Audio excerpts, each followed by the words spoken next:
Hello everyone, and welcome back to another Monster Hunter World video. This is Thegameconomist, and this time I'm using the Truegaebog Insect Glaive on an aerial attack build. So I put this together for you guys. This is a counter build. It's not a speedrunner build. And the point of it is just to be able to defeat Arch-Tempered Xeno'jiiva. There I am picking up the red buff. Now I need the white buff. Notice the white buff, you can get it from his forearms. The red buff comes from his head and his chest, though I don't think the neck counts.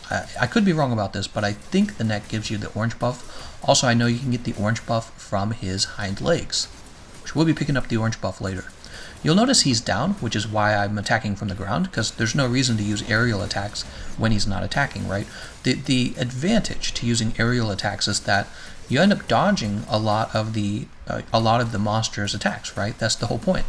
And that's especially true here. You dodge a lot of Arch-Tempered Xeno'jiiva's attacks in the air. There I am. I don't have tremor resistance because I mostly don't need tremor resistance. I spend a lot of my time attacking him from the air. He's taking good damage here. Ooh, he jumped up in the air. Also, I missed the connecting attack at the end of my aerial attack. I love that beam there because it's so easy to avoid. Alright. Notice I didn't take a lot of damage. And the reason for that is because I have 2 procs of Fortitude. Fortitude is a skill in Monster Hunter World, and the way it works is when you have it on your build, you need to die twice, and then it'll give you a huge boost to attack and defense. Of course, you don't really want to use this skill in multiplayer. You could bring it with you into multiplayer, because, you know, the truth is you might die. But in single player, in solo runs, I really abuse Fortitude. I actually die on purpose, which is what I did at the beginning of this fight, and I didn't show you that because it's very boring. It's just me literally running up to him and dying. So I jumped over to the part where I'm actually fighting him. But yeah, you get a big boost to defense and to offense, and that's the reason I recommend it. You know, fight him solo. You're going to have an easier time fighting Arch-Tempered Xeno'jiiva solo than you are fighting him in a group. And I feel like that's a real problem for the game. I actually thought about maybe writing an essay on the issue or talking about the issue, because I really feel like Capcom should redesign the multiplayer to incentivize skilled players to come back and help players who maybe don't know what they're doing. Skilled players, I think, a lot of them, like myself, are going to be playing by themselves. It's just not fun. Like, you go into the multiplayer and everybody's dying to Arch-Tempered Xeno'jiiva, and I can't use Fortitude, and, you know, I can't have them using all of the lives for no reason. So it's actually very frustrating. Alright, and you can see how just that whole time I was just safe. I was in the air, I was above him. I picked up my orange buff in order to keep my buffs active longer. And yeah, it's pretty easy. You could have taken a dash juice so that you can have your stamina be a little better. In my case, I'm not too worried about it. This was actually my practice run, and I just defeated him on my practice run. So I was like, okay, I'll just use this footage. So no dash juice. The other option is to have your Palico bring the Choral Orchestra, and the Choral Orchestra will occasionally give you a stamina depletion reduction buff, and that's another great skill that pairs with Aerial Insect Glaive. Because when you're using these aerial attacks, it uses a lot of stamina. Okay, Temporal Mantle's getting pretty low. Here I am getting away from the lava on the floor. The floor is lava. Let's see what I do next. Got the Piercing Pod. Guess I'll save that for later. And here I go. I'm back to attacking him in his wings. I still have my white sharpness. Oof, tremors. Alright, he's about to get back up in the air. Oh, and I got knocked back again. Isn't that annoying? That's annoying. That is frustrating. I'm going to guess that I'm going to want my mantles back. What I like to do is when I don't have any mantles, I like to go back to camp and go into the tent and trade out mantles to make sure I keep up with them, right? Alright, so I just picked up the orange buff. That's going to increase the duration. Oh my gosh. Double roars here. Still got the white sharpness. Oh, right there. Now we have blue sharpness. Yeah, I have a suspicion I'm going to leave this fight in a second. But let's see. You'll notice I don't have a lot of health here, but I'm not too worried about that. And the main reason for that is because I have health regen. and you get health regen on your weapon by augmenting it for health regen. If you don't know what I'm talking about with the augmentation, there's a lot of great YouTube videos out there that talk about augmentation, but basically you use this reward item called a streamstone, and the smith can actually do an augmentation on your weapon that allows you to get some of your health back every time you deal damage to the monster, and that's what I've done. So it's really important for this fight in particular, in my opinion it is, because you just take so much DOT damage. I've heard people say that you can take, is it the Clear Mind charm? But I just couldn't give up my charm slot. It's too important for other skills. Yeah, I wouldn't give up my charm slot just to have, because alternatively what you should be doing is just bringing a weapon with good health regen, right? And then when you're dealing a lot of damage to Arch-Tempered Xeno'jiiva, which you should be, you'll just get your health back that way anyways. See what I'm saying? So use your charm slot for more damage and bring a weapon with health regen. Alright, so I'm using a Farcaster to return to camp. Let's see what I do here. It kind of makes sense because look, my blue sharpness bar is almost dead.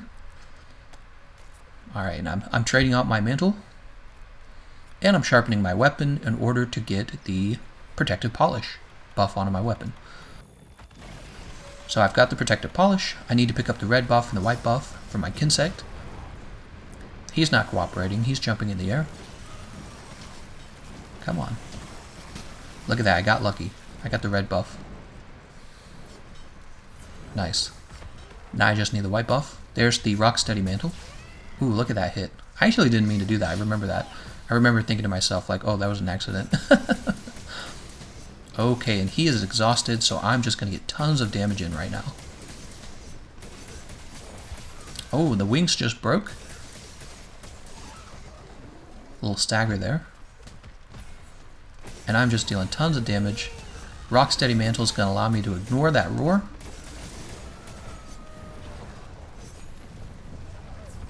I actually had a previous build where I did bring earplugs, level 5.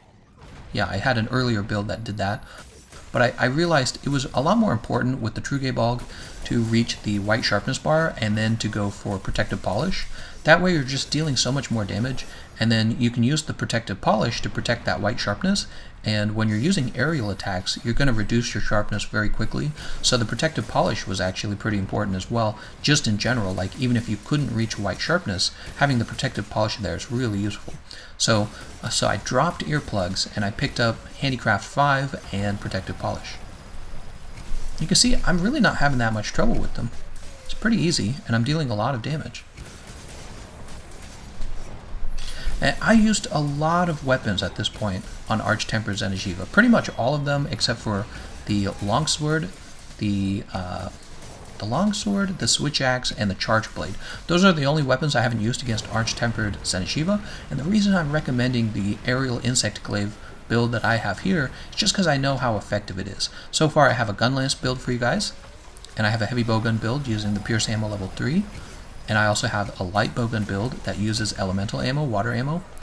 And now I'm recommending this insect glaive. If you're an insect glaive user, you're probably already aware of how effective insect glaive is against Arch-Tempered Xeno'jiiva. So this is a great time to learn if you haven't learned or practice using the insect glaive against a monster. And again, the advantage really comes down to being able to jump over many of his attacks and being able to keep up with them. Because when you're using your aerial attacks, you really do move forward, right? So you're really able to keep up with him if he's moving away.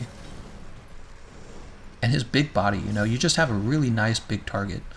Whereas if you're on the ground using something like a lance, you've got his 2 little legs, and they're skinny, man. Those legs are skinny targets. Like, I've beaten him a few times with the lance, but I didn't recommend a build because it's like, I don't know if you should use a lance. I'd rather use, since I know how to use both of them, I would much rather use a gun lance rather than a lance against Arch-Tempered Xeno'jiiva. And that's why I ended up not showing off the build I was using, because it's like, I don't know. There's probably lance players out there that would have appreciated it still. Maybe I still will. You guys can let me know if you want to see how to beat him with the lance. It's really unusual. When you're using the lance, you don't use the counterattack very often because there's no need to, because of the nature of his attacks. And then you end up using the advancing charge a whole bunch. Alright, there he is. He's slayed. The whole fight, as you can see, was just me using my jump attack over and over and over again. Really, really simple, guys. Finally, let's take a look at my build. Alright, check it out. So it's pretty straightforward. Handicraft 5, Protective Polish, and then of course you got to have the Airborne skill. The set bonus skills are really important here. Notice that I have the Crit Element skill as well as the Elemental Airborne that you get from the Dragon Armor. So all of that's giving me a lot more damage to my aerial attacks. Alright, well that's everything I had to say. I hope you guys found this useful. I want to thank you all for watching, and I'll see you guys next time.